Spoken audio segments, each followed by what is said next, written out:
অবশেষে ভেঙে ফেলা হলো সোহরাওয়ার্দী উদ্যানে যে কথিত যে রাজীব শাহ তার যেই মসজিদ সেটি ভেঙে ফেলা হয়েছে এবং বেশ কয়েকদিন ধরেই কিন্তু আলোচনা শীর্ষে থাকা এই যে অস্থায়ী যে মসজিদ নির্মাণকে ঘিরে কিন্তু এক ধরনের আলোচনা সমালোচনা তৈরি হয়েছিল। সেই মসজিদটি কিন্তু এরই মধ্যে যে উদ্যান কর্তৃপক্ষ এবং পিডব্লিউডির যারা রয়েছেন তাদের উদ্যোগে কিন্তু ভেঙে ফেলা হয়েছে এবং এই মুহূর্তে যেমনটি দেখছেন যে সোহরাওয়ার্দী উদ্যানের RICL TMX যুগের পর যুগ স্থাপনা থাকে মজবুত। যে স্থানে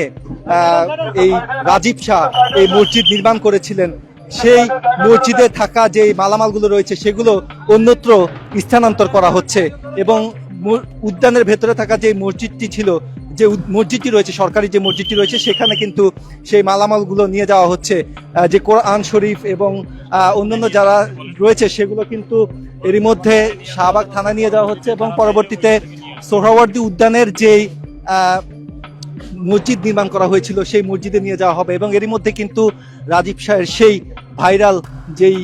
মসজিদটি সেটি কিন্তু ভেঙে ফেলা হয়েছে। নানান আলোচনা সমালোচনা জন্ম দেওয়া কথিত যেই রাজীব শাহ, যিনি আগে এখানে ফসলাদি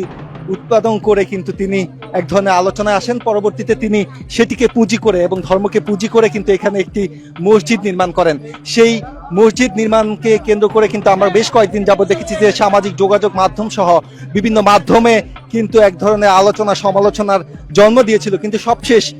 রক্ষা হলো না রাজীব শাহ। তার যেই কথিত যেই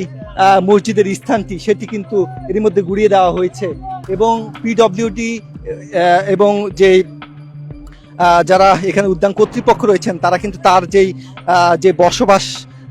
করার জন্য যে খুপড়ি ঘর তৈরি করেছিলেন তিনি, সেই ঘরটিও কিন্তু এর মধ্যে গুড়িয়ে দেওয়া হয়েছে।